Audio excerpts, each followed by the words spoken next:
Hello, everybody. Welcome to Soundbooth Sessions. Thank you for joining me.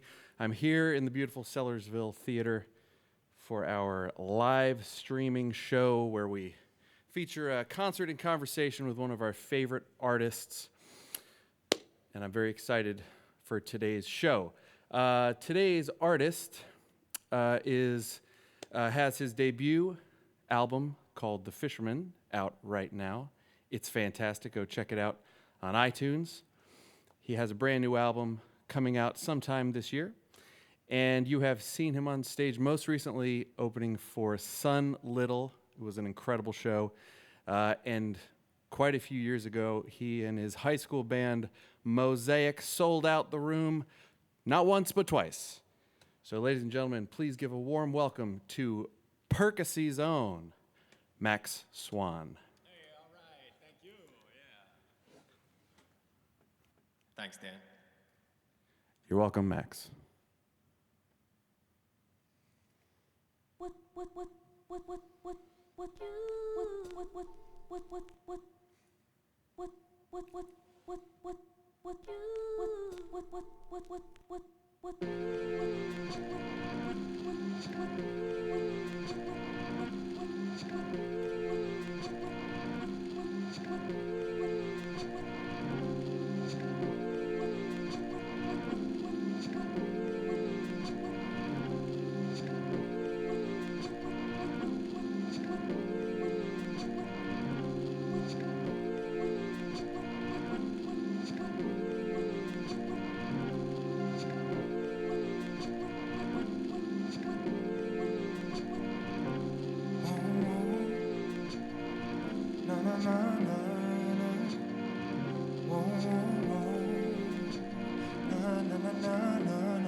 Gotta find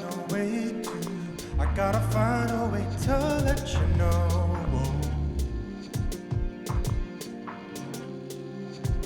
Maybe I should've wrote this years ago, but it wouldn't mean as much for someone else.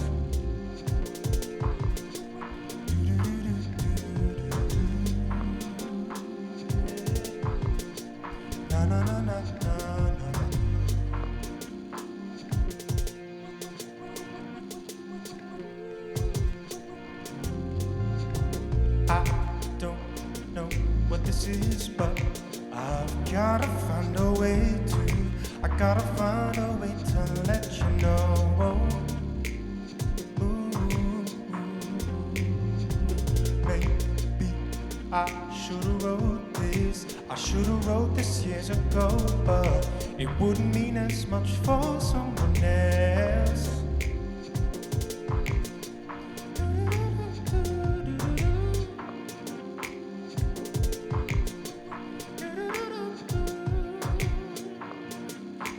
When I wake up next to you, I get a feeling as I lay next to you. Could this be a dream of mine?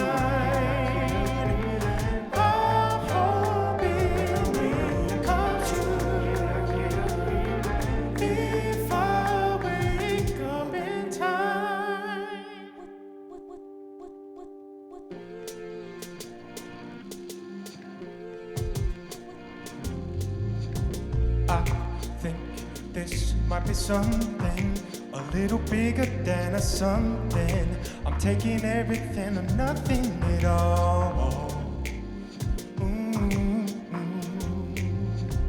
Things come, things go away, and certain things are worth the stay. And seasons change, but let's stand still in time.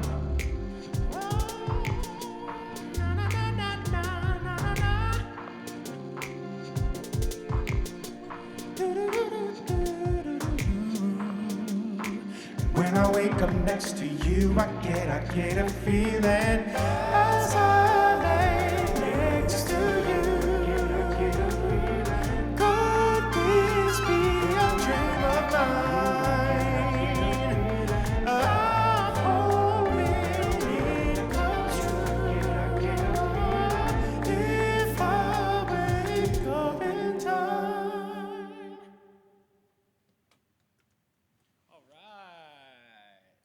Ladies and gentlemen, the smooth sounds of Max Swan. How are you, Max? I'm doing good, bro. How are you? Great to see you. Man, great to see you too. Nice to have you here live in the venue. I'm having some sound issues here in the booth, but I think everything is fine on the stream. Folks online, thank you for tuning in. If you could, somebody give me a thumbs up and ease my worried mind that everything sounds okay.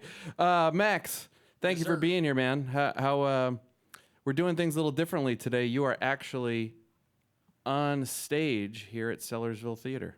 A little bit differently, man, you know? A little bit. Little bit. Well, it's great to have you here in person. It's nice to be able to do a little light show and make it look as good as it sounds, because you sound fantastic. Thanks, man. Max, how's your quarantine going? I really can't complain. Fortunately, it's been a lot of time for self-reflection. Just trying to do my best at taking the opportunity to decompress and finish some music and do things that I wouldn't otherwise have time to, complete or even dream of. That's right. There is opportunity to be found in this quarantine. So what are some of those? What are some of the projects you got cooking up? Well, when when the whole thing kind of escalated and got kind of where the state at which we're at right now, I was really fortunate creatively to be kind of in the very, very end finishing, polishing stages on the record that I've been working on since The fantastic. Fisherman's been out. And so it's been I've had some time to do a lot of research, work on my knowledge with plugins, and even better than the tech side of things, it gave me time to add some things to the record, add some entire songs to the record, that fortunately,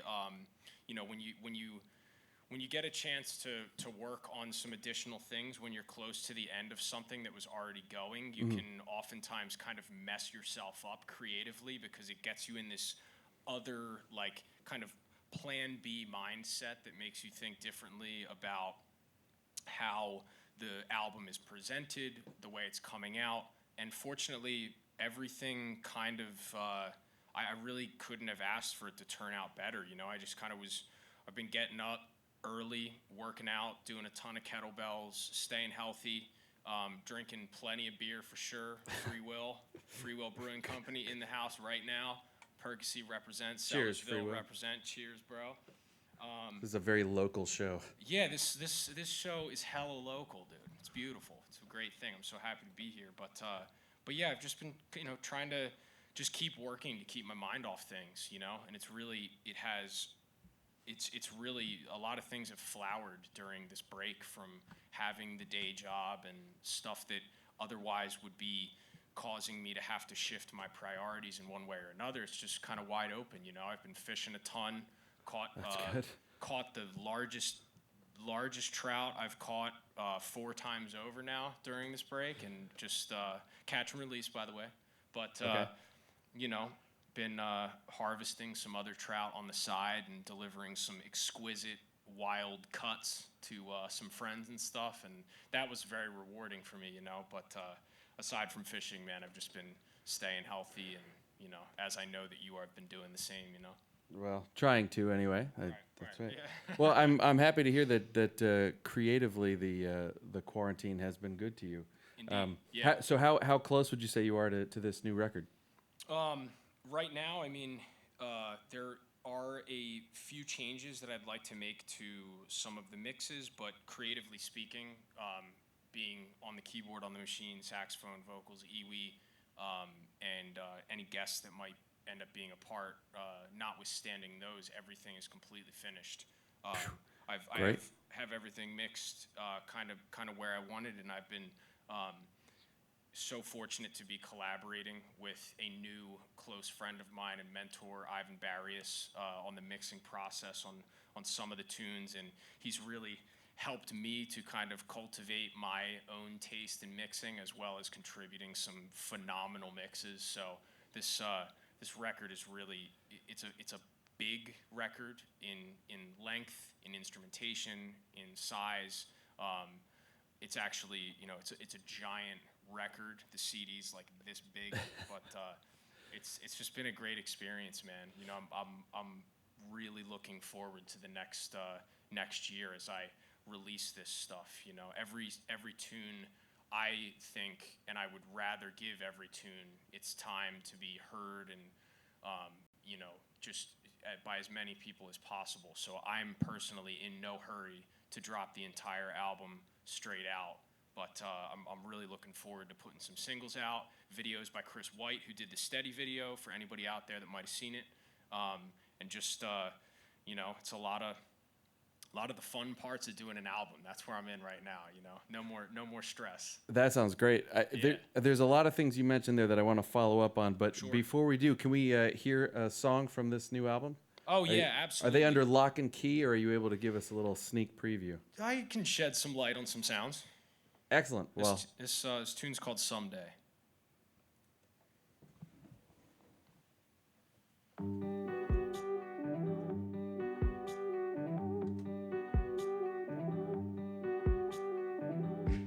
Someday, someday, yeah. Someday, someday, yeah. Yeah, yeah.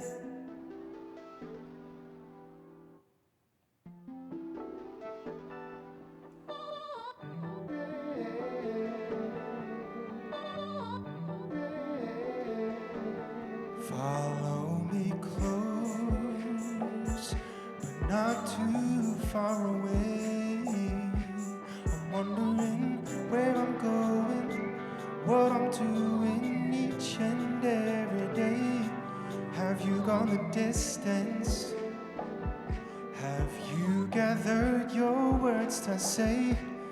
Do you think that someday soon you'll bring your love back round my way, baby?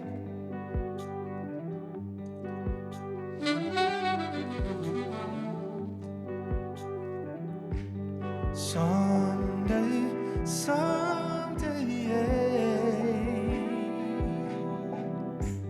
Someday, someday, yeah.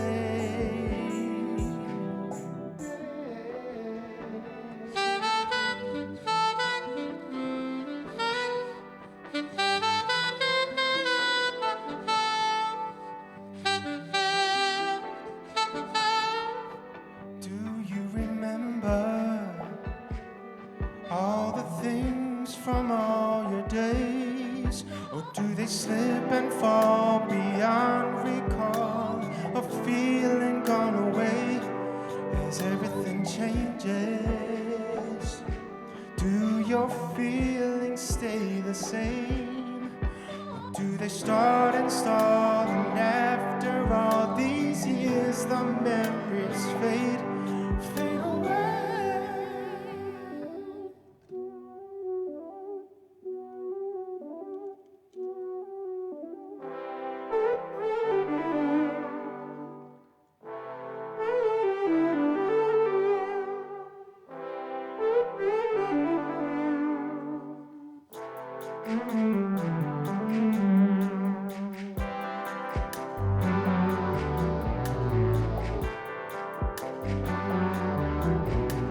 Folks, you are listening to Max Swan. His information is on the screen, Max Swan, maxswanmusic.com. You can find him on all of his socials at Max Swan Music. Let me bring up a little light on you, Max. Max, you are using some technology up there that is, frankly, quite baffling. Can you give us a little rig rundown? So tell me what you're doing with that, with your pad there and the keyboard, and then your iwi. If you could please show the iwi to the folks. Sure. All right, so this is the iwi right here. It's an electronic wind instrument. This model is made by Akai, but Roland and a few other companies have fairly popular ones that operate a little bit differently. It runs like a saxophone. This is the mouthpiece. You use it kind of the way that one might play an oboe, where instead of having my lip rolled and my top teeth on the mouthpiece like saxophone, it is actually sensitive on both the top and the bottom. So vibratos are possible, dynamics are possible. These keys are all infrared sensors, as well as the pitch bend on the back. Okay. So just to kind of run you through how it works, right now this red light that's on, that's the octave, so it'll duplicate if I want, but I'll turn it off now and show you. These rollers control the octave, so you've got...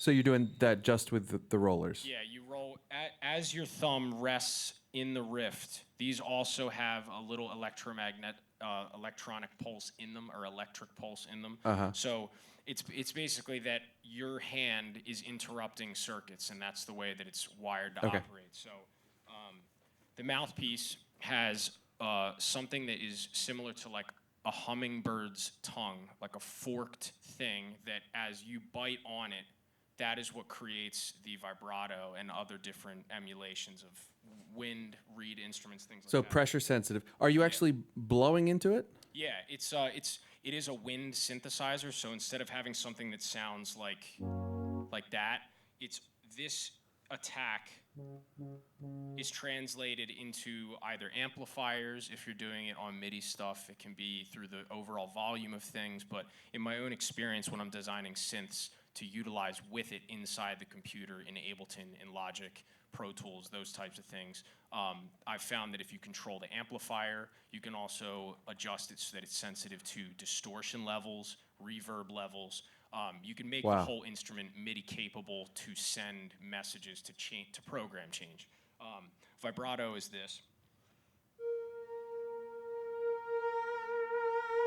I see. And you're controlling that by biting down, you said? Yeah, as you can see, it actually wiggles. Uh-huh. I have it set so that I play a very resistant saxophone setup, of extremely thick reed, very wide mouthpiece tip opening, just because of the fact that for a lot of the altissimo stuff, the high stuff, it's necessary to have that type of bore to the instrument. Gotcha. And I emulate that on the iwi. So the iwi's great because I kind of use it as if I can't practice saxophone, if it's late at night, if I don't feel like getting it out, and if this thing is rigged up, I can actually adjust the breath sensitivity so that I have to blow twice as hard in order to get a sound out of it. Like if you've ever blown into a breathalyzer before, it's a weird set. I haven't personally. I can't say I have, no. Anybody out there that's gotten in trouble before, if you blow into a breathalyzer, it feels strange because there's a lot of resistance. Or if you're doing like on some type of physical therapy or something for lungs, and the tubes that they set up in like the Nike commercials and everything. It's weird because there's resistance there. So you can generate this artificial resistance with this, and it really helps me to practice my instrument and make my lungs stronger. You know what I mean? Yeah.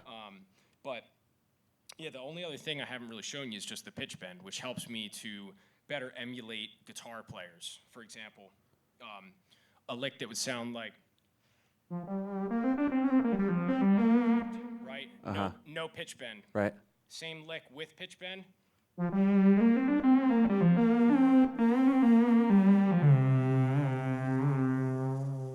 Like to have that type of a movement is really great because I grew up listening to the Allman Brothers and Derek Trucks. So slide guitar has always been a thing, and I've used this to bring the Jimmy Herring, the Derek Trucks, the Dwayne Allman out in the saxophone. It's kind of like this doorway, you know. It's a door that swings both ways to use it, you know. That's fantastic. Thank you for that demonstration. Oh, for sure. Yeah. And then, so the beginning of that last song, you were doing you were hitting the pads. So Yes. is that are you able to show us that, or would that throw off your next song? You can see the pads over Yeah, here? we can see them. Hey, man, nothing throws me off, bro. But somehow in every single show, something doesn't go So now right, you're but- controlling different triggers of samples on that, right? So you Yes. And I hope that there are no, I hope there's no label reps or anyone that works for ASCAP or BMI watching this video, because this is a sample that I took from Jim Croce of Photographs and Memories. yes. Right. So that's the sample. This is the house sample. We're gonna do a little sample demo. All y'all out on Instagram, if you're missing out on this, go to Facebook, Sellersville Theater's Facebook. You can actually see the machine right now. But if you're up there and you just want to chill, sit tight. We'll get back to the music. But so that's the source sample, right? I have this set up so that it can be interrupted, and I can add other things in like this.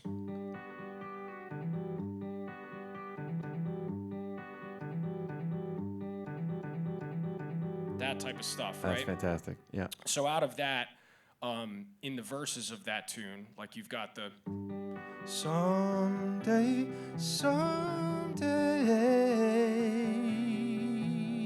right, when it goes into the verses, it goes into this other thing where I sampled my voice to make this, right, and this, and this, right. So the verses have another portion of that tune flipped around and processed a little bit differently. So instead of sounding like this, it sounds like this. Right? Right. This is the verse progression, right? follow me close and not too far away. I'm wondering where I'm going, what I'm doing each and every day. That section, as I make my music, certain portions of the keys will come in and become valuable, and I'll be like, all right, so in there I can throw in this underneath of it, right? So check this out. So you've got, I'm wondering where I'm going, what I'm doing each and every day. If you go the distance. and then it goes right back with no keys. So this tune was a good way for me to kind of bounce back and forth between just listener palette, you know what I mean? Added the trombones in the second verse as well, which is a huge portion of what this record starts to make normal in my music, is this trombone section that I'm so fascinated by and trying to bring to the forefront and all that type of stuff. Well, there's a great. Are those the guys you're playing with in that? There's a video online. Yeah, the Steady Tiny Desk from last year. That's they're on. it. Yeah. Everybody go online and check that out. The trombone section is such a great addition. Well, again, thank you for that demonstration. Sure. I find it so cool that you're playing all of those parts live. There was part of me that expected it to be, some of it was cued live, but maybe it was just a track or something that was playing, or a loop or something. But Yeah. very cool to see. I appreciate that, and I should put out a disclaimer as well that while this tune does have a backing track, there are times when it's just too much for me to be able to handle the keyboard parts, the musical direction, the machine performance, and so for the performance of this new music, especially for this tune and for some of the other ones that I'll perform tonight, I've really tried to remove the keyboard from stage while I'm performing, because of the fact that I started with the machine, Right. and I learned how to play keyboards and am still learning how as necessity dictates.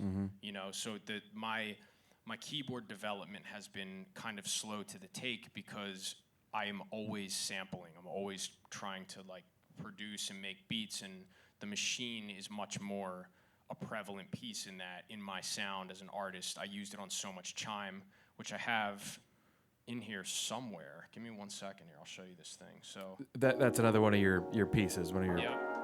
compositions. So this tune,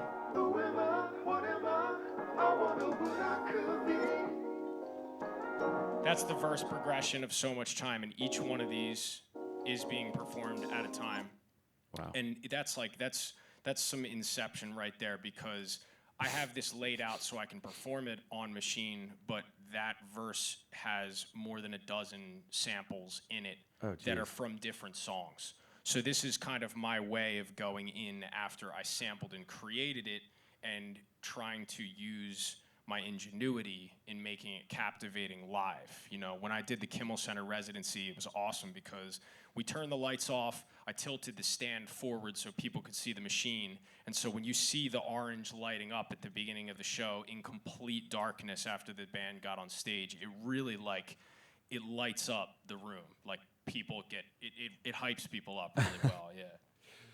Amazing, man. Yeah. Thank you. Well, I mean, speaking of interesting sounds and the sound design of your pieces, I know that the piece you have coming up has a, what is it? Is this the song with the coin spin? Oh yeah. Oh, and good. Yeah.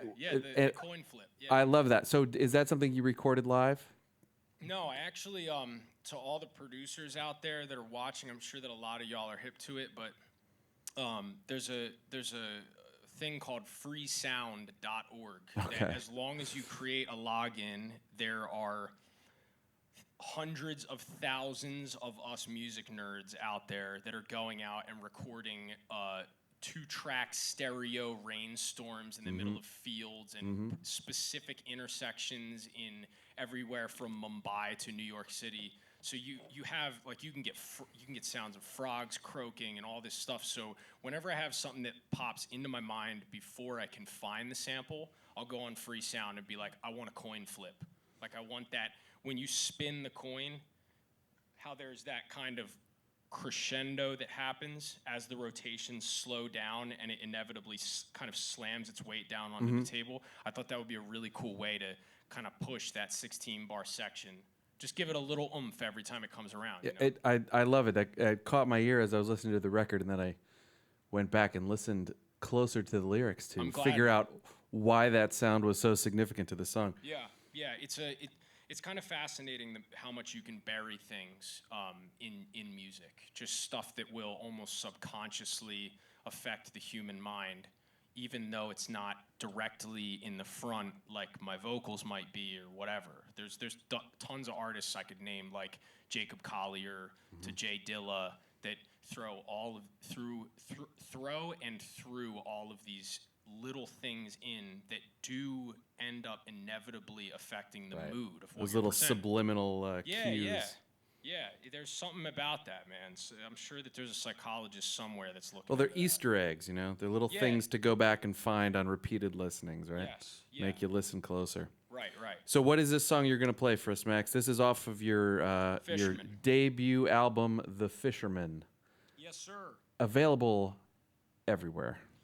Yes, Right. and I think this is probably there's about 2 tunes off that record that people seem to really gravitate towards, and this was the second most played tune the year that record came out on XPN. So much love for the support. If you guys are watching, it's really appreciated. So I'm gonna let this one rip. Y'all know it.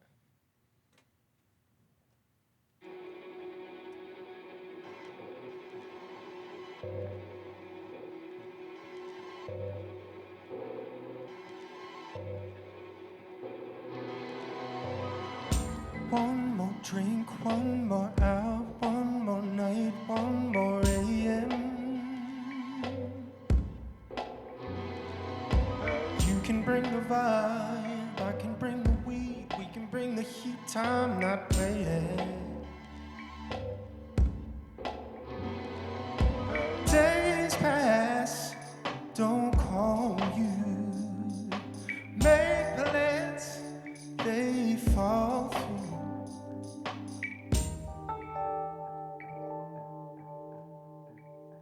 I don't know how deep we are, but I wanna test the water.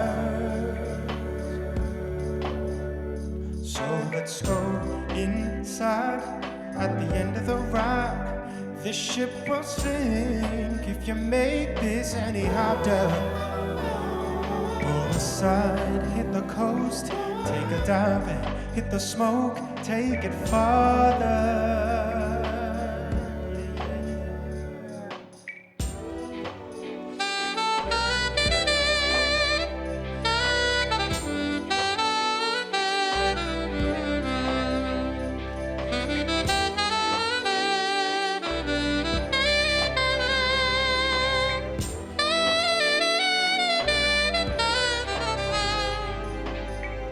Take a ride through the trees, shoot the breeze, all I'm saying is that I don't even know where I'm going, where I'm staying. Days pass, don't call you. Ooh, ooh, ooh, ooh. Make plans, they fall through.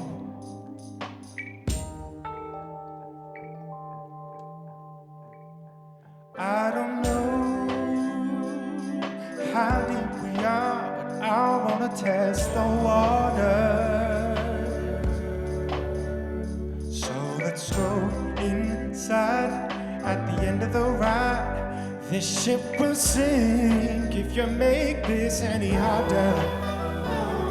Pull aside, hit the coast, take a dive, hit the smoke, take it farther.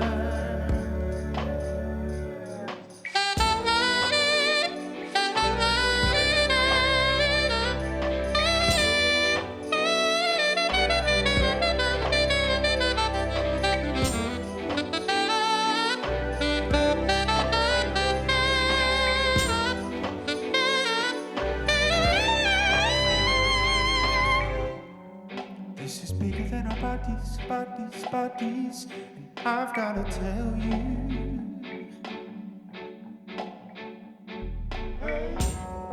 This is bigger than our bodies, bodies, bodies, and I've gotta tell you.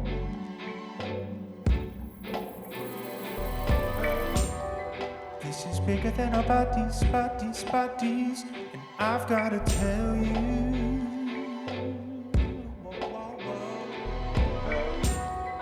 This is bigger than our bodies, bodies, bodies, and I've gotta tell you.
Oh, man.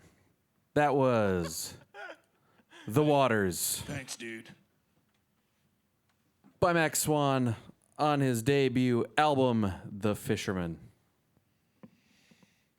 I really like that song. I could listen to you blow sax solos all night, and that is why we're here, so I can listen to you blow sax solos all night. I love your playing, man, and I hear a lot of originality in what you're doing, and Sorry. and also some references to some of my favorite sax players. Talk a little bit about your relationship with Lenny Pickett, because that you did some screechers in that one that I call to mind. Yeah. Lenny Pickett. Oh yeah. I grew up. Lenny was kind of he was the first saxophone player other than Blue Lou Marini, for those Of the us, Blues Brothers band. Yes, who've seen the movie. He's the alto player that Right. during the Aretha Franklin Think rendition in the movie, he's got that ridiculous sax solo, just beautiful tone on alto, but like a ton of balls. Like that was like the guts in playing saxophone struck me with Lenny and with Lou.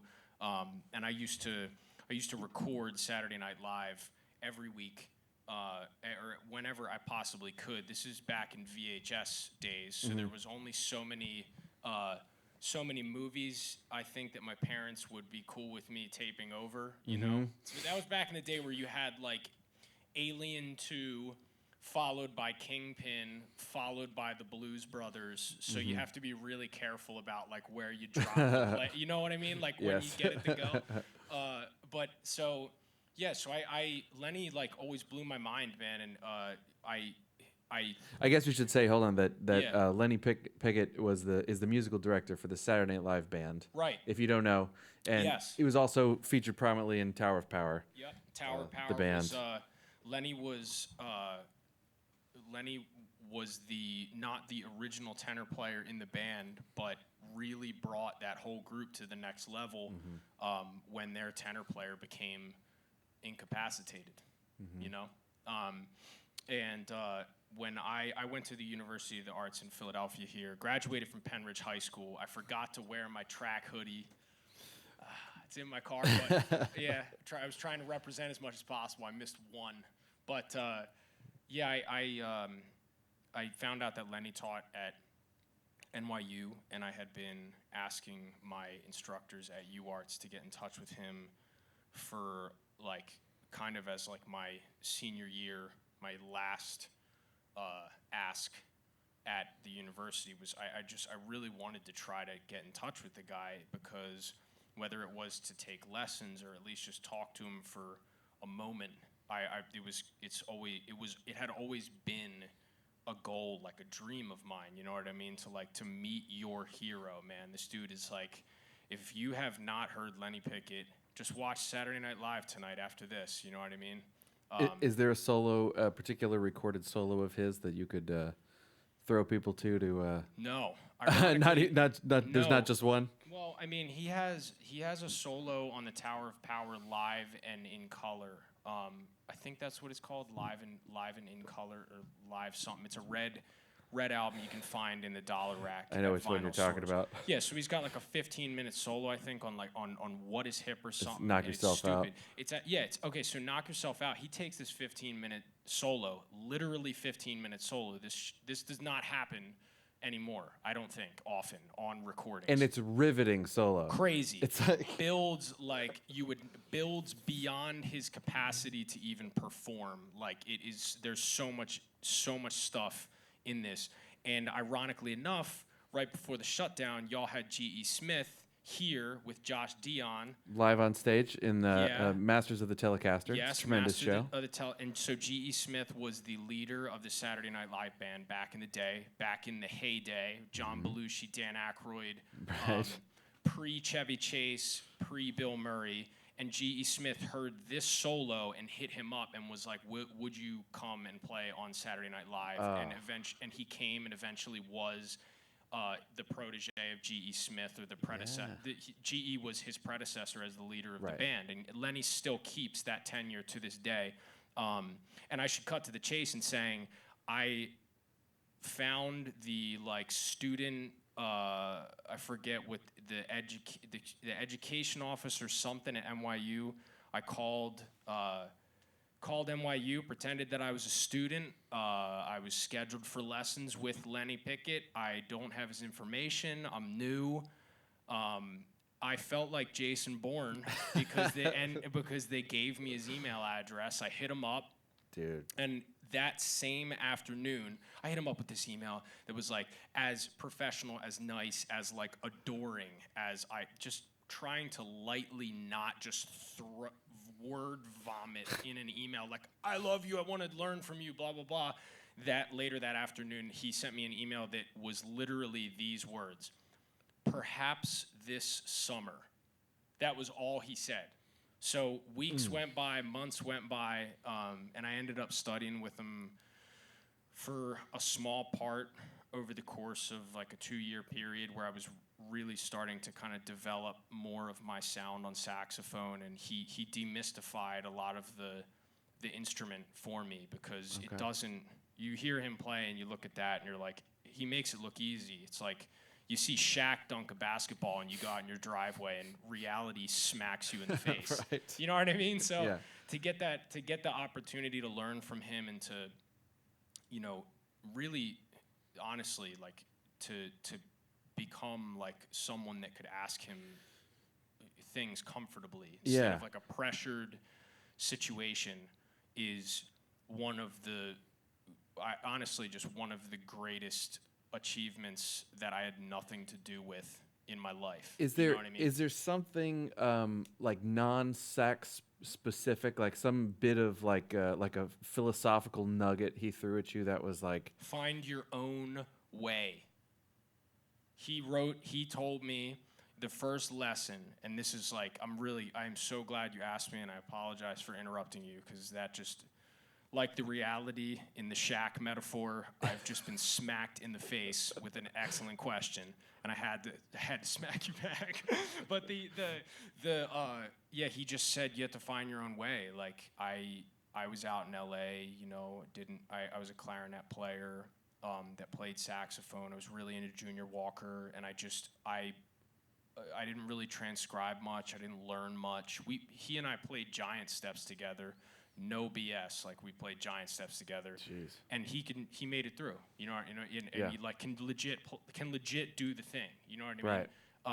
As to whether that would meet the standards of somebody like John Coltrane, who wrote that's up to the listener. But I sat there and listened to him play through it, and I can tell you that he can still rip the changes. Yeah. So in his own way, and a lot of the inspiration for why I went down the road I went with this gear, with this setup, with everything. Oh man, you gave him the whole Max Swan experience. You brought all your toys. No, I didn't.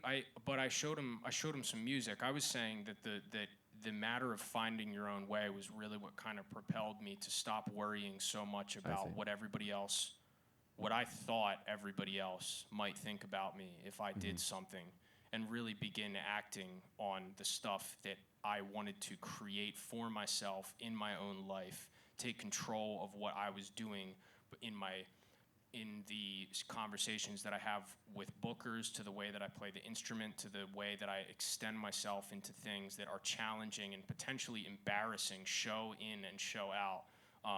It was so impressionable on me. He I've showed him so many versions of myself over the past 10 years of sending him what I'm working on and all of these things. And it is a beautiful thing to have somebody that I never truly conceived that I might be able to speak with them, be in their presence, in their practice studio someday, and have them listen to something that has no saxophone on it and be like, this is cool. There's no other way I can explain it. It's just it was almost supernatural to feel to hear from somebody that was so amazing at what they did, who also was such a great teacher, a mentor, an instructor, and just somebody that was a motivator for me, you know? Beautiful stuff. That's so validating. You know? That's fantastic. Yeah. Well, can we hear another another tune? Sure, absolutely. And for people who want more Lenny Pickett, he'll be on TV in a few hours, right? Yeah, if you want to see Lenny Pickett, just stay up late and watch what right now I consider to be a very, very poor version of what Saturday Night Live has become. But the music smokes. Smokes. Still. It's great. All right, Max, what are you playing for us? Steady. Let's do it.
Keep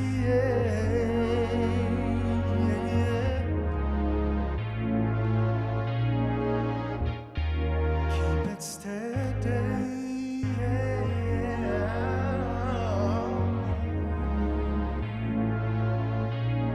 You've gotta keep it steady.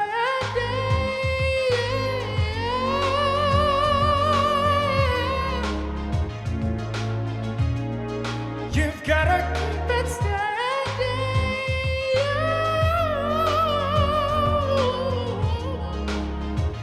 Just keep it steady. Na, na, na, na, na, na,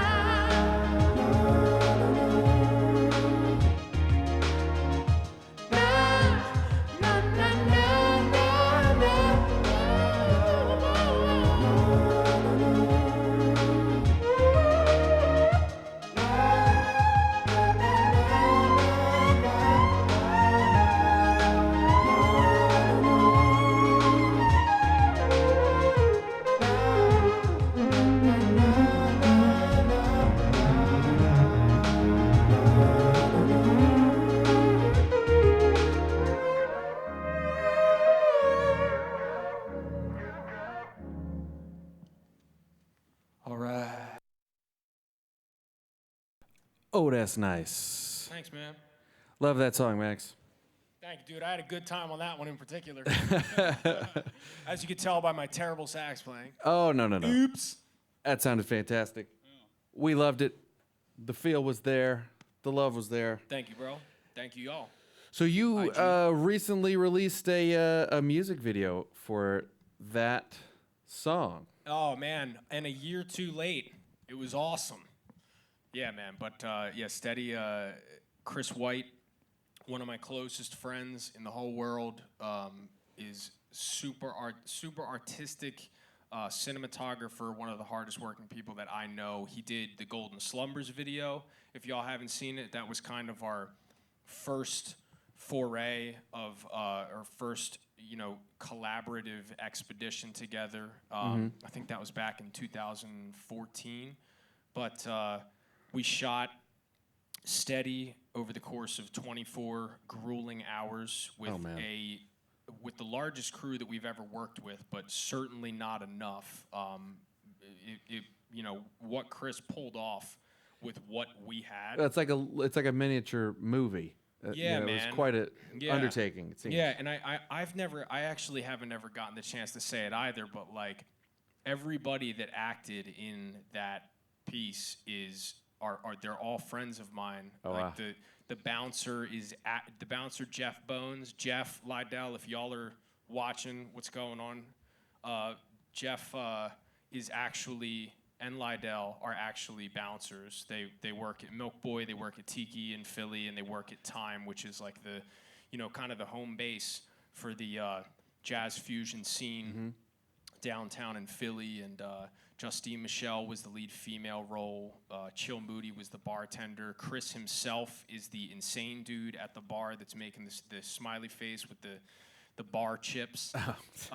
Yeah, man. Sam Gellerstein is in there too, dude. One of the trombones from the section is in there as well. So it's yeah, man. It's really amazing, dude, to have such a cast of friends. Ironically enough, a cast of characters that if you can throw anything at these people and they're just down to try it, man. They all did so good. Well, it seemed like a fun video to be in. I wanted to ask you, without spoiling the plot, no spoiler alert. There's a spot where I guess somebody slipped something in your drink and then you start flying out over the crowd. And I wanted to ask, how did you achieve flight in that video? We did the only shot that we actually the shot that took the most time in the entire movie or whatever video. Sorry, I didn't mean to call it a movie, but it's a short film, It's a short, whatever, music video, I guess is the best way to call it. However, to get back to it, there was a vest that we used with a boom in front of a green screen that we used kind of the largest space inside of the Ruba Club, which is where it was filmed. Okay. Shouts to Ruba. Okay. And we tried to, I mean, it was uncomfortable to be up in the air in it because of the fact that like the supports were very similar to what maybe like a window washer would wear. It wasn't like it wasn't wire. It was like like a Cordura fabric rope that came out the back, and the spot it came out was awkward. So if you look really closely, you can actually see that there's like just a tiny bump where we couldn't get it cropped out. But Chris is going to be pissed that I said that because now everybody's going to be looking at it. A little behind the scenes movie magic, right? I mean, that's why my posture is kind of funny when I'm like in it, like, oh, because to try to like balance myself, like there was no rotation in this like vest thing, you know, and to have these like stirrups go like around your legs and stuff, just like mad uncomfortable, couldn't keep my posture up. But so we shot that, and then all of the other stuff, all of the floating was done, like the scene where it's close up on my face and I'm moving like that. Mm-hmm. That was done using a pushed kind of like boom dolly cart that had like a T-bar that I sat on while they pushed it. And then the lift off and the landing and stuff was just done kind of by like using like my keyboard stand or whatever was around and just kind of lifting myself up without having any tensity in my hips or, you know, any parts of my legs, just so it looked real. Shout out to kettlebells for helping me to be able to do that, you know. Oh, we'll get to fitness. We're talking about fitness. That's later. Okay. Oh, very cool. So do you have plans to make more mini films to accompany your music, motion pictures? One may or may not be getting done literally right at this very moment if Chris isn't watching this live stream. I haven't seen him comment, so Chris, if you're out there, let us know. Chris doesn't comment, dude.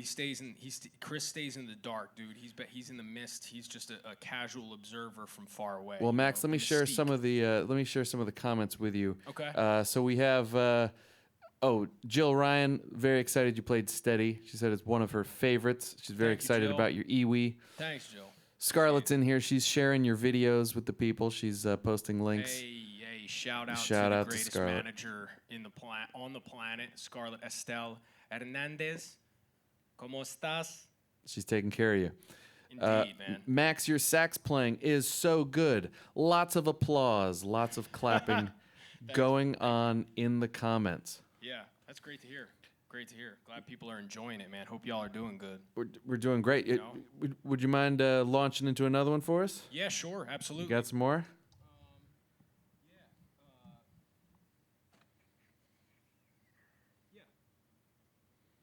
Hello from California, somebody says. Hey, what up, Cali?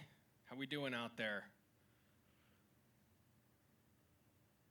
Warmer than we are, that's for damn sure. Today especially. Ridiculous.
Changes I've been going through.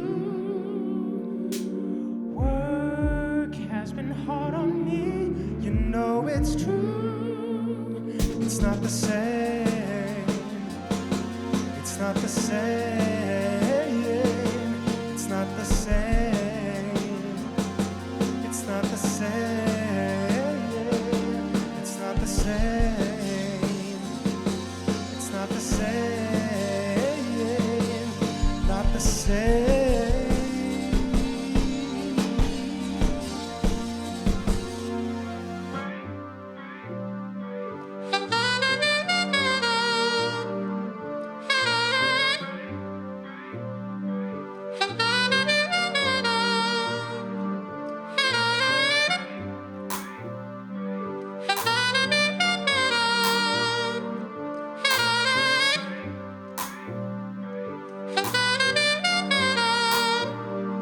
I'm backing up.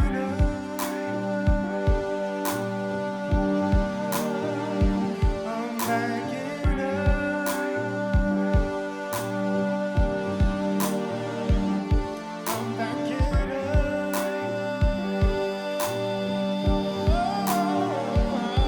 I'm backing up. Yeah. I'm backing up.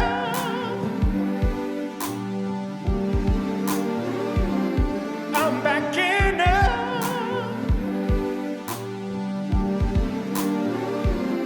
I'm backing up. Yeah,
I'm backing up. Whoa, whoa, whoa, whoa, I'm backing up.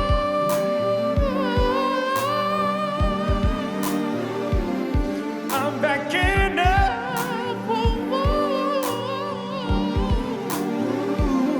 Said I'm backing up. Yeah,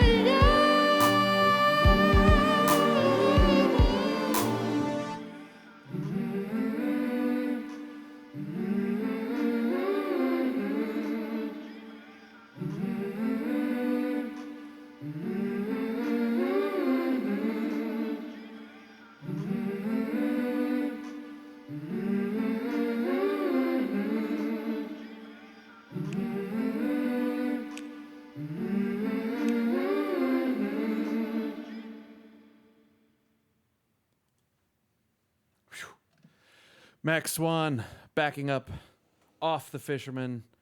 Available maxswanmusic.com. Also, consult your screens, please, folks. You can see Max's socials up there, Max Swan Music. And also Max's online tip jar. That's $ Max Swan Music at PayPal and CashApp and Venmo. Please, folks, take a moment, and if you can, please donate. We would very much appreciate it. Thanks for setting that up, bro. Oh, yeah. Forgot about that. Absolutely. I know the people out here in Sellersville have a reputation of being generous, and here's I know hoping it. that continues this evening. Don't let me down, everyone. Hey, baby. Berksey, Sellersville, keeping it real. That's right. Love this place, man. Let's talk about that real quick. Max, you came from Percy. That's right down the road from Sellersville. Same place. And you went to high school right here at Penridge, which has a tremendous music program. Is that where you started playing sax? Yeah, yes and no, I guess. I mean, I started privately. I started, my mom had the good had like the good conscience to get me going on an instrument and kind of which helped me to build my confidence out ahead of things. So I started playing when I was 9, when I was in 2nd grade, and then actually I think I started I think when I was in 4th, or I started in 3rd, and then the music thing happened in 4th in schools or whatnot, but that's besides the point. I started really, I think, gaining my appreciation for the instrument and for music and everything involved when I started delving into improvising and stuff by way of Greg Benson. He was the teacher that was kind of floating around between Guth and Seiler, I think East Rock Hill Elementary, and at the end of my 5th grade year, or 6th grade year, he gave me the blues scale, and he was a pretty proficient keyboard player, so he really kind of lit the flame of like, this is the next step, and I believe in you, and I want you to start.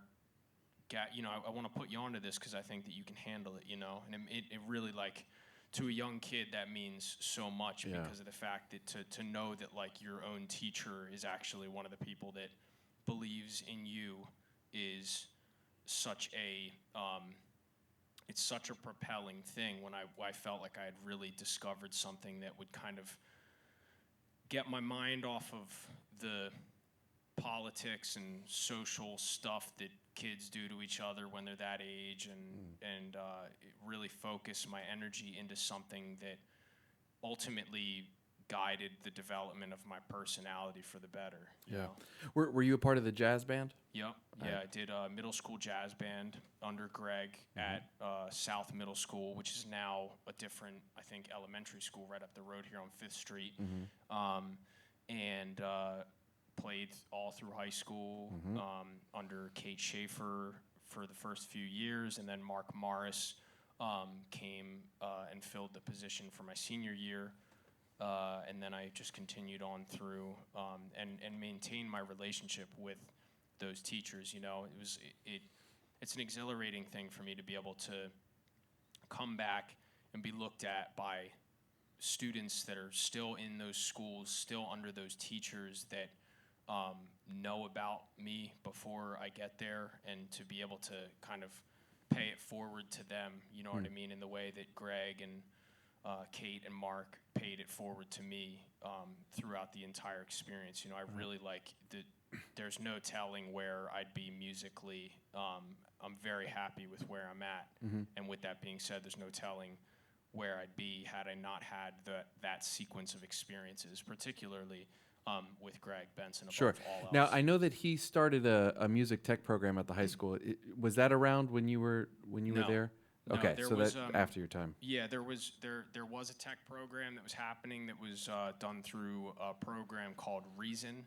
That was what we worked on. I don't know what is going on at the moment in particular. Of course, given the quarantine, there's no school at all. But given the state of affairs in general with the tech stuff, I contributed to some of the transitions, I think, from going from Reason to Logic. And Mr. Benson, Greg, was fascinated in, honestly, and just continuing to kind of inspire me to, like, keep going and stuff. He, when he heard So Much Chime and kind of got hip to what I was doing with sampling and stuff, he was more than enthused with having me come back and speak to the students and, just kind of try to shed light on some of the real possibilities that could be for those kids in using, MIDI keyboards and machines and programming. And I mean, that was back when there was only a few bands that I think were really popping off with the tech stuff, and now it's like everybody is doing it, Yeah, you had a leg up on them because you started early, Yeah, a small, very, very small leg. Very small leg. Well, let me lend my voice to that Greg Benson choir, because we established a relationship with him here. He used to bring his jazz bands. Once he took over the high school jazz band, they would come and do their sets here on stage, and we would record it. Yeah. And then he would take those tracks back to school and use them as projects for his music tech class moving forward, to edit them and mix them and things. And it was just it was so great to see. I also had I want to shout out my music tech teacher, Dan Tumalo over at North Penn High School. But it's so cool that there were, teachers out there that were ahead of this stuff and sort of saw it coming and said, this is worth teaching to our kids. And, it's nice to have a product of that on our stage right now. Yeah, I mean, I'm currently an employed saxophone instructor myself privately through Capella Music School in Orland. If any of the viewers have kids that want to learn how to play sax and want to learn from me, I'm there, and you can inquire about that for sure. Please do if you're interested. But the knowledge that I utilize every day in teaching is mostly because of the fact that Greg, in his own way, showed me connections that were more relevant to me. I think that being able to connect with students is mostly through it's a persistent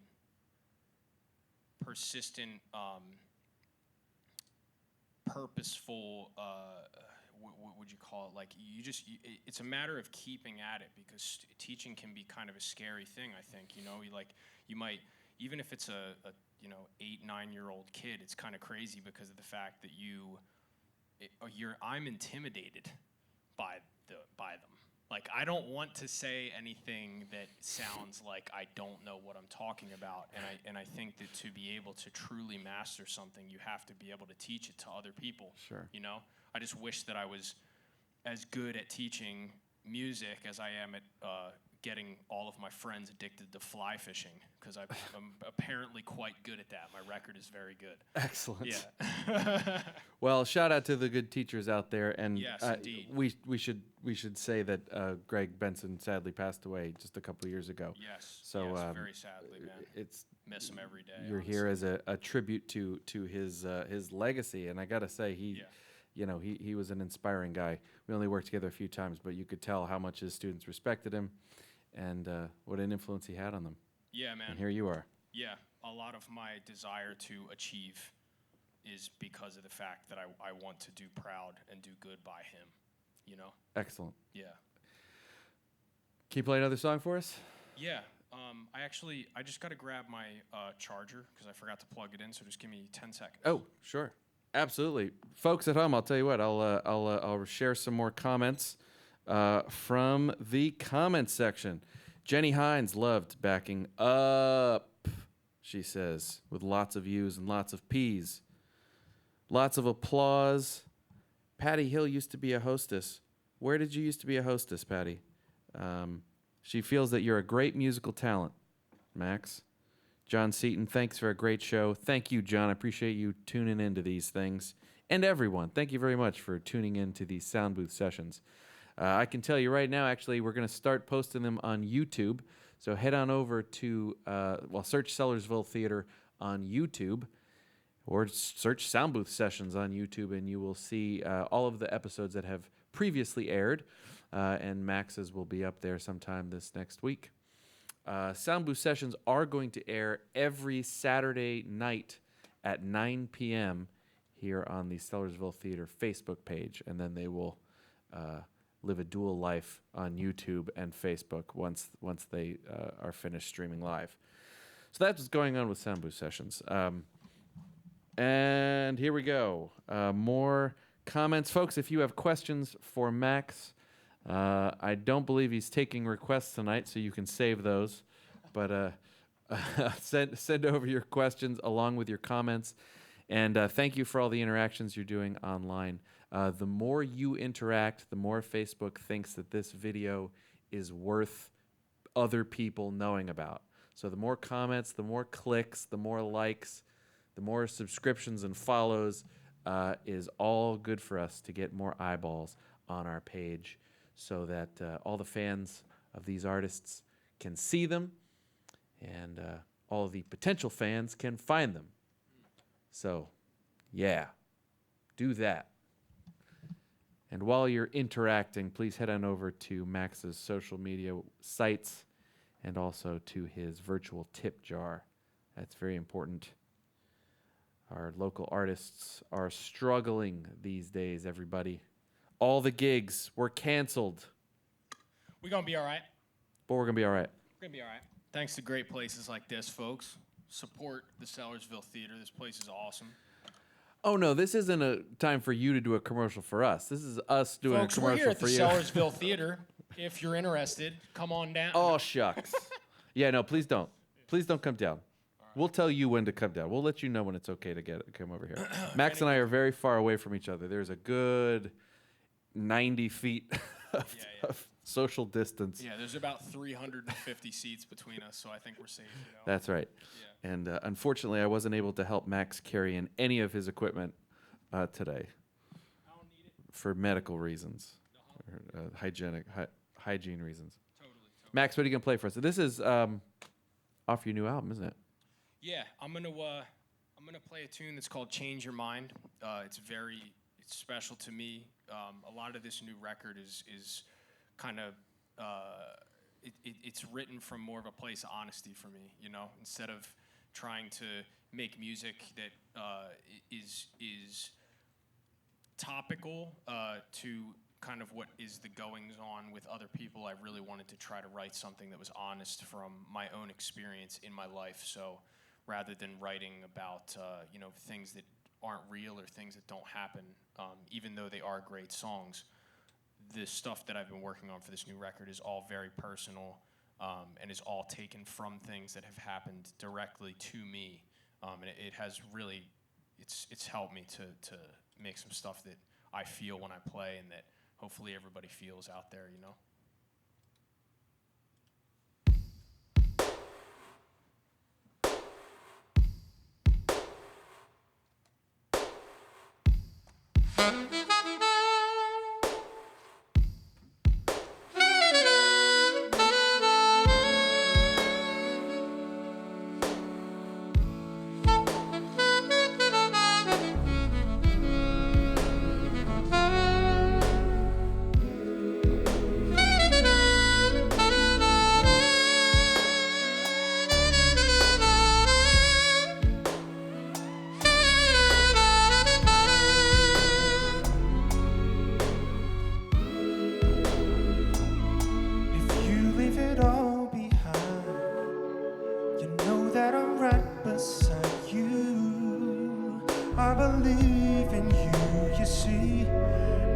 You mean so much to me. You know that I understand. I know that a man must be true.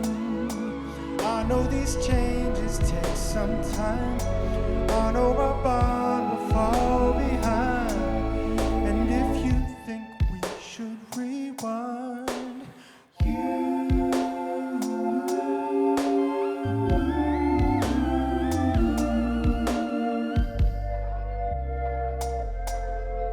so much time before you go, if you should change your mind. If you lose your grip or come to step away from space and time.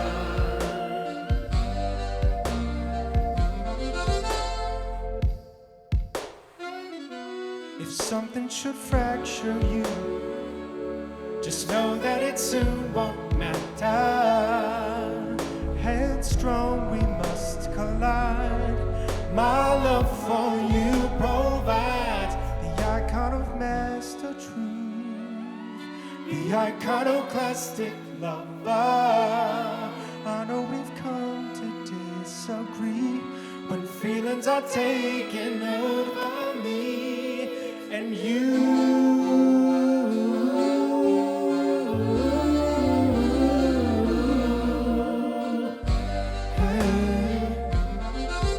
So much time before you go, if you should change your mind.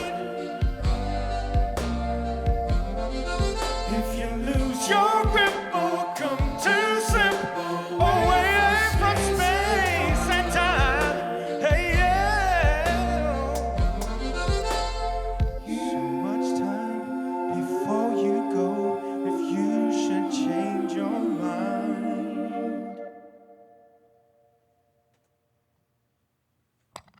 That was Rain off the.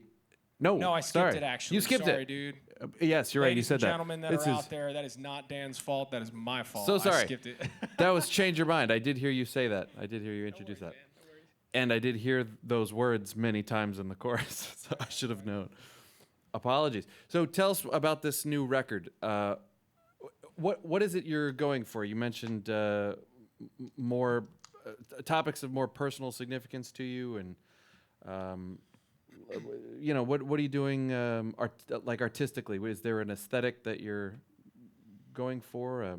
Well, if we take The Fisherman as an example, for anybody that's listened, I think this would be the easiest way to elaborate on what's going on right now. It's been an interesting 2 years for me since that record came out. There's been a lot of personal challenges of mine that I will refrain from speaking on for sake of what's coming with this record and everything. However, from a musical standpoint, The Fisherman was an entry-level piece for me. It was something that I used and something that was an opportunity for me to curate and better develop my taste as a producer, as a saxophonist, and as an artist, first and foremost. The songs on The Fisherman were initially larger, more ambitious, and longer in some senses. So much chime. If any of the viewers have the opportunity to check it out, that was kind of the first head first dive into the singing side of things for me, at least recorded to date. And The Fisherman, the songs on The Fisherman are much less ambitious than So Much Chime, because So Much Chime is a 4-movement, 12-minute piece of music that features multiple sections, multiple instrumentations, and I kind of burned out trying to write an album all kind of like So Much Chime, like the record to today's standards, because of the fact that it's 12 minutes, could be released as an EP if I chopped it up, and I considered doing that.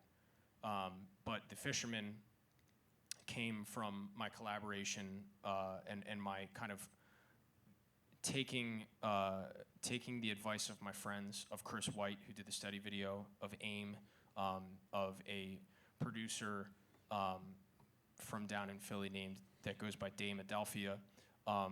They encouraged me to try to make stuff that was a little bit more accessible, things that weren't so extended, because while they sounded really good, it's kind of tough to get your music out there if all of your songs are 15 minutes long, which I totally understand. And so when I had the initial batch of tunes for The Fisherman, I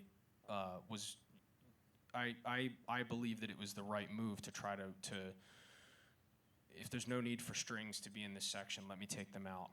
If there's no need for this additional synthesizer in here, let's take it out. If this bridge has no reason to be in here because we're already close to 4 minutes, then let's take it out, because that bridge is not going to make this song. So strategically, The Fisherman was an entry-level thing that was kind of an introduction and that serves now, when this new group of songs gets released, will serve as kind of the first course, which the main course in my life right now is this new album, which is full length, well beyond full length, so far beyond that I'm considering a number of different ways to release it, so that it's not so much to bite off as a listener upon first pass. And the instrumentation has no holds barred. There's strings, there's multiple synths, there are multiple drum kits, there are tracks that feature the entire band in sections, there are tracks that feature portions of the band. I went off the deep end in terms of backup vocals, and it's a very dense piece of music, with the exception of 2 or 3 songs on the record. So as an orchestrator, to do this new thing and to have that combined with stuff that depicts what was going on in my mind during some extremely difficult and challenging moments, both in my personality as an adult and losing friends who were around me. The circumstances in my life matched with this Henry Mancini type of orchestral production that's founded more in machine and keyboards, and added strings, embellishments. Like I refrained from doing things on The Fisherman for sake of taste, as a way to make sure that album was the best that it possibly could be. And it just so turns out that this new album there's no dampening on it whatsoever. It's a vast, very huge wall of sound kind of experience, because I've been playing with a band that's 8 pieces, Yeah. So I want to, even if I'm not using that 8-piece band with the 3 trombones, the 2 guitars, if I'm not using them, it can still be this huge experience for the listener. I'm always thinking about the way I make my music from an Inception level type thing. Like right now, does my music sound as good to the listener as an impression? Are people going to enjoy this as much right now by myself as they would enjoy it if there were 8 people behind me and there was much less tracks, much less keyboards, Can you give a little insight into how you sort of navigate that? So for example, in that last song, is that a band track on the album? Yeah. So no. I mean that actually there is. I added Simon Martinez, one of the 2 guitar players that I perform with, the other being Josh Nussbaum, who's also on the record. They lace up some things on this track in its most recent form. The track that I'm using that's in the machine right now is a more preliminary version of the track. Okay. Not the most current version as to what will be released on the album, both in form and in instrumentation. So yes, it is a band track, but it's a little bit of a loaded question that deserves some explanation. Sure, Yeah. but it's rearranged for whatever the different instrumentation is you have. It's not just the band playing along with what you just did, right? It's you're sort of filling in parts and all that. Yep, I'll take the drums out. I'll take the everything out to the point that you wouldn't even be able to listen to it and understand what was going on had the band not been there. It's a matter of subbing things out, changing things, and just kind of doing what I think that I do best as a musical director first and as an artist secondary. Taking something and developing it for live, there is it requires a specific flavor. You have to have a taste for what things are going to be and an imagination for the translation of what that will turn out being when I'm here playing in front of actual people with a 4-piece, with a 3-piece, with a 7-piece, with an 8-piece, just me and the trombones. Like, there's so many different ways that even a 4-piece could mean to our conversation, right. Yeah. That's very interesting. Because you have so much at your disposal. I mean, you have so much of a sonic palette. You have like an infinite sonic palette that you can work with. What is there a way for you to sort of quantify or explain how it is that you decide emotionally whether something is a live band, is a horn section, is a sample, is a sound effect, is a like. I'm not quite sure how to pinpoint that question a little bit more, but like you have such an infinity of choices. Yeah. How do you focus? How do you choose a direction? What guides you? I just try to work until it starts to feel uncomfortable, until my choices start to slide away from the slot that is taste and slide into the slot that is overachiever. Self-indulgent. Self-indulgent, Yeah. because you hear it so often in music where you're just like, I don't need this right now. Yeah. Like, I don't understand why the artist did this. So to have that double think happening as a listener, as a perceiver, and as an artist and a creator, I try to I shut it down when I start making self-indulgent decisions. Like I will go to another project. I will try to rotate because, you know, if I'm not an hours-based practicer in production the way that I am an hours-based as a reps-based exerciser on saxophone or on vocals. So if I can extend my time in front of the setup by simply stopping working on one and moving to another one that is already on its way, and then bounce back to that one and then go to another one, that is where the quantifiable hours of work for me kind of fall together, you know. Oh, that's interesting. But I really, every decision that I make in music, period, whether I'm writing with artists, whether I'm adding parts to someone's recordings, whether I am asking someone to add parts to mine, when taste starts to slip for the benefit of self-indulgence or achievement, scholastic achievement, I'm shutting the MacBook. I'm getting away from what I'm doing. You know what I mean? Yeah, but how do you stay above it to be swing aware? kettlebells. To be aware of that moment, like how do I you work out. So you swing back. Yeah, Well, like we said if we were I- going to talk about fitness. Maybe that's as good of a transition as any. But like, Yeah. so you've mentioned fitness a number of times. How does fitness and musicianship? How do they go together? What's the commonality there? Or what does the one do for you? What does one help? How does one help the other? The state of mind, the type of fitness that I really like to do is like the fun kind of fitness. You know,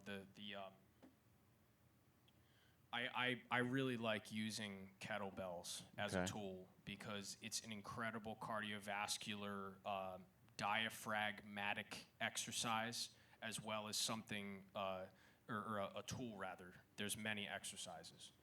I use it to intermittently take my mind off of things because the state of mind that it induces when you start to, even if you just stop, like if I'm working on something that has to get done and I am making self-indulgent decisions on it, I'll take a few minutes, step away, and I will intermittently do 4 sets of 10 reps of single-handed overhead swings or cleans and presses or Turkish get-ups, which are all very popular kettlebell exercises. And then I'll step back. All this is in the same room. Step back to my computer, continue working.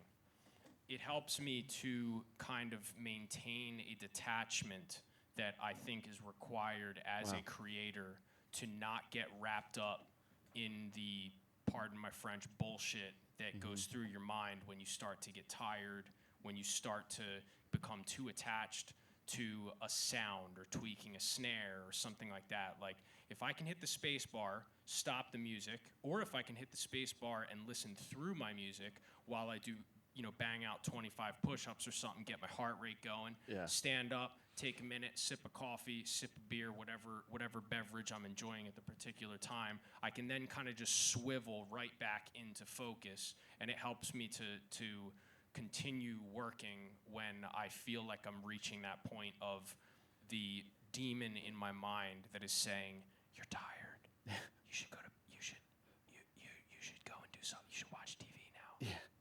It clears the cobwebs Watch TV. and centers you. So, but those are all mental. Is there It's all is there a physical aspect to it too? Like, is there some way that I wish I brought it. I'd show your you. kettlebell? Yeah, that would have been fun. So the thing for me is that the setup that I started playing on saxophone when I began studying with Lenny Pickett, which we were talking about earlier, for people on IG that might have missed that, we got capped at an hour over there, so we had to start it up again. Oh, is that right? Yeah. Oh. So as a way to kind of bring some new adversity into the practice room, and as a way to better stifle the crappy part of my mind when I step up at jam sessions or at my friends' shows and I gotta play something and I want to impress people and I want to do good, but I can't because I'm not playing well today or I'm not sounding good today. We all as musicians have that. Everybody has that. So as an experiment, I was working on some type of silly, over-challenging arpeggiation chordal exercise on saxophone in 12 keys. And in between each key, I would do a set of something. So I would get gassed progressively. You go through one key, you do 10 reps. You immediately stand up, hook the sax back on, do the next key. If you make a mistake, you do 10 more reps. You go back, you try that key one more time. Once that key is done, you do 10 reps. You go back and you do the other key. The cardiovascular stress that puts me under is the equivalent of me trying to run a 6-minute mile while reading a dictionary. Like, it's like there's this creative, cerebral, extremely demanding task at hand, but I am completely out of breath. Right. And I started doing it because when I would go to jam sessions, like I want to be the guy that gets people in the audience screaming because of the shit that I'm playing. Excuse my language. It's fine. Go for it. It's the internet. If I am getting on stage, which I was, and when that build starts to happen, I don't have the gasoline to bring the match to in my cardiovascular system. I need to do something to make sure that never happens again. And that was the reason why I started working out and practicing simultaneously. That's fascinating. Because if I gas myself, if I make my muscles tired, like if I bring my pulse up to 140 BPM and then I have to hold a note with no tonal wiggle to it at all, perfect, there's never going to be a time that I'm on stage that I'm blowing my face off, that I'm not able to think clearly and be like 4 bars left. You know what I mean? Yeah, absolutely. The utility of it, I understand that it can be perceived as something that is a meathead mentality because of the fact that you will inevitably get jacked if you're doing this. But the truth is that it is born in a cerebral mentality to just truly become the best soloist, performer, to maintain my composure under moments of intense demand and stress on my physical body, to keep my brain going. That's a cool philosophy, man. Thanks, dude. Should write a book about it. There is books, man. I can't write any books about it. Is this like a system that you're following, or is this something of your own? I mean, for Did you cook that up on your own? For kettlebells, I follow a philosophy by the kind of like the godfather of it, the two godfathers, which is Keith Weber and a Russian gentleman who is absolutely jacked named Pavel Tatsulin. And it's more of a daily reps-based mentality. It's something that you can do while you're watching TV, something that you can do while you're cooking breakfast, and it's a ladder system of working out where you inevitably end up doing a certain amount of sets, but rest and composure are encouraged. And you're never supposed to exceed like 75% exertion? Is that this system? Hard. Oh, yeah, you go hard. There's days I'm where you go misquoting super hard, but when I'm like, that's for like the workout that I'm gonna do. That's not for when I'm doing music. Like to maintain my composure, I'm just gonna and to do the sax exercises. I just want to make sure that my lungs are going. So I might just do swings, do like 25 reps of swings with a 50-pound kettlebell, and then do the melodic minor scale in ascending and descending ninth chords at 100 BPM. Because even though it's slow for the sax players that are watching, it gives you a challenge that is so hard to do correctly that you might as well just be holding notes, because there's almost nothing you can do when your heart is beating so fast that the blood is moving under your lip and your pulse can be heard in the reed if you hold a note. You know, it's like when how when you're like real gassed, how if you look down you can kind of see your diaphragm moving because your heart is just going, or if you're really scared, like try singing a note. Try singing a piece of music. Try playing a chorus of Stella by Starlight after you've just done 50 kettlebell swings, and don't make any mistakes. Yeah. It's like a nice challenge, man. I really like it because, like, with saxophone, I just kind of like, it's not, I don't want to be a jerk and say, oh, I don't have anything I can practice anymore. There's tons of things I can get better at. But I do kind of find that practice becomes monotonous beyond a certain point unless you're adding new forms of adversity to your regimen. You know what I mean? Sure. So that is my meathead saxophone credo. Well, in a way, it kind of reminds me in a strange way of like, Broadway performers who have to like tap dance and do it 8 nights a week. Dude, 7 I nights actually a week. had Yeah. there was a performance And coach that sing, came in a right. green room one time, like actually at a Rec Philly event. I wish I remembered his name. I played the inaugural Live at Rec, and there was there were a few performers on the evening, and the guy that was playing before me, Al Zamora, if you're out there, my bro, sounding amazing every single time. He had someone that was a performance, musical performance warm-up specialist come into the room, and it was like 2 peas in a pod. He was doing his thing, I was watching him, and then when the conversation politely could get going, it was just like talking about like, have you ever tried this? Have you ever tried this? Like, oh man, have you ever done breathing exercises? Do you know who Wim Hof is? It's crazy. Like, Who is Wim Hof? Wim Hof does he does a breathing method that actually works really good for cardiovascular conditioning. Okay. Where Is he a musician or is he a... No, just a physical fitness, optimizing dude. He's an old cat, like yogi. He's on the Gwyneth Paltrow show that's on Netflix right now, where her and her team kind of go through human optimization practices, and the episode is amazing. I think it's episode 2. Okay. But if you go on his Instagram, it's just WIMHOF. It's very simple. You do it while you're laying down. You meditate, take deep breaths, and it really helps to kind of draw you inside of yourself. And helps a lot, honestly, with saxophone playing. Like, wow. for vocal warm-ups, man, money. It's amazing. Yeah.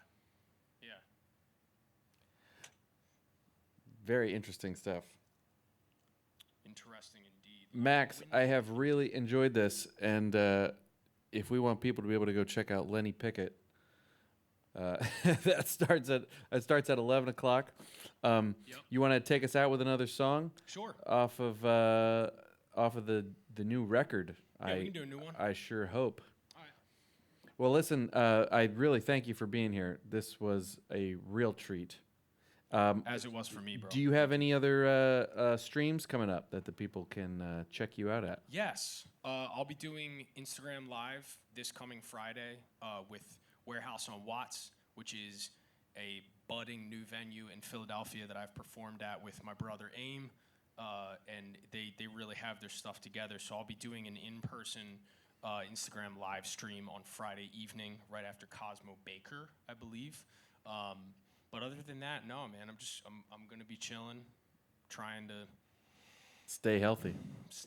maintain my decompression, and just kind of continue to see these things through as one would do when you're making a record, you know? Absolutely. And folks, when you want news on the new record, check out maxswanmusic.com and all those social media links that are over there in the corner. Please make sure to send a little love to Max and donate to his virtual tip jar.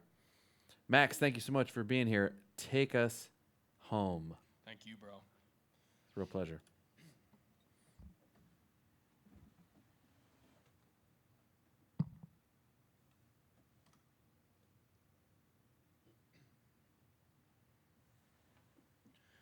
This tune's called Some Kind of Way.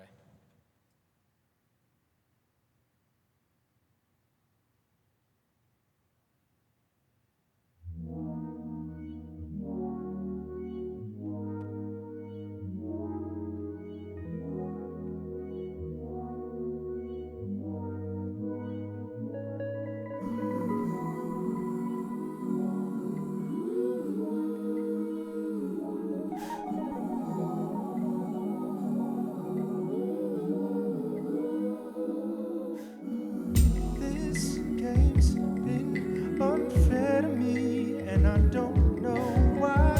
This time it turned out all the same. My drink, my sobriety passed by, and by my thoughts about you, and I don't change. Where did you go to school? Where did you learn your cool?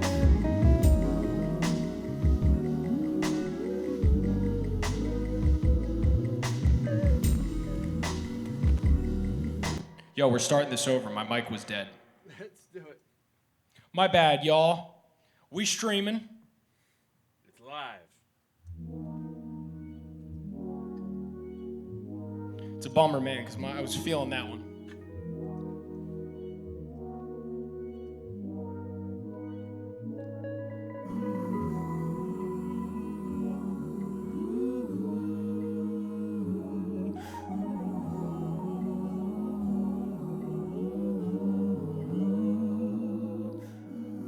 This game's been unfair to me, and I don't know why.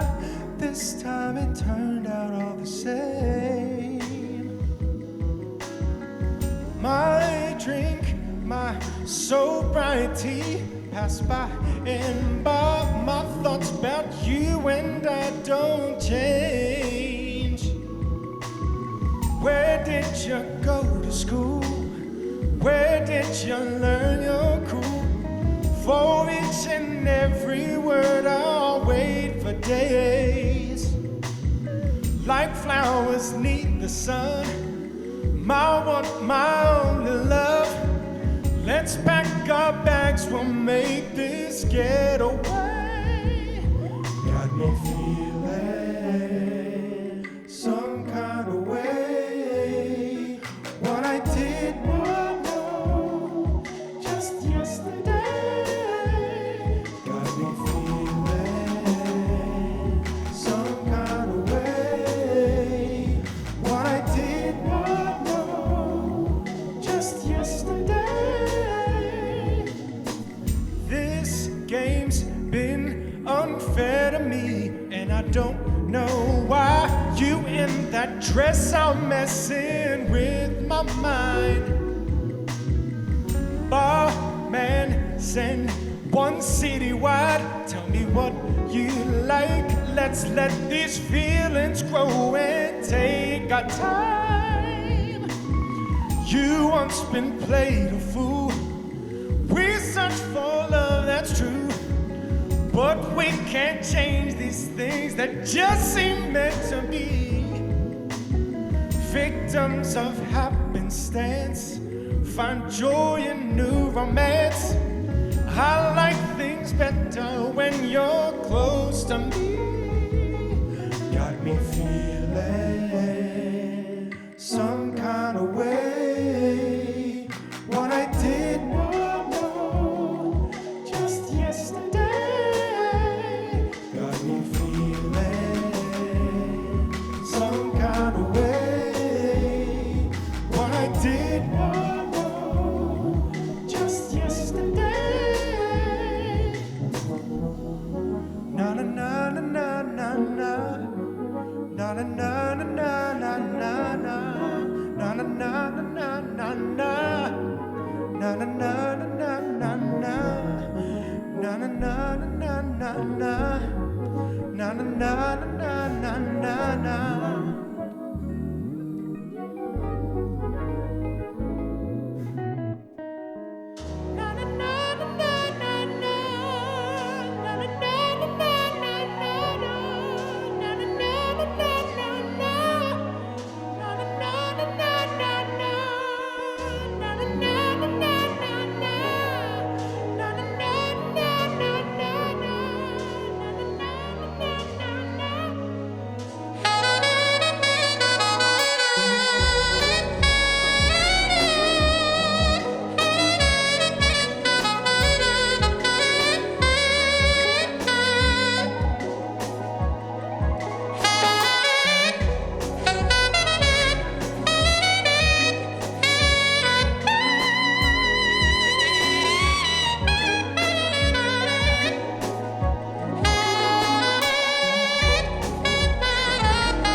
Ladies and gentlemen, thank you for joining us this evening. Special thanks to Later, y'all. Max Swan. You've been watching Soundbooth Sessions. We will be back every Saturday at 9 p.m. next week. Join us with Liz Longley. I'm very excited. what? Yep, that's right. You heard it. Liz Longley.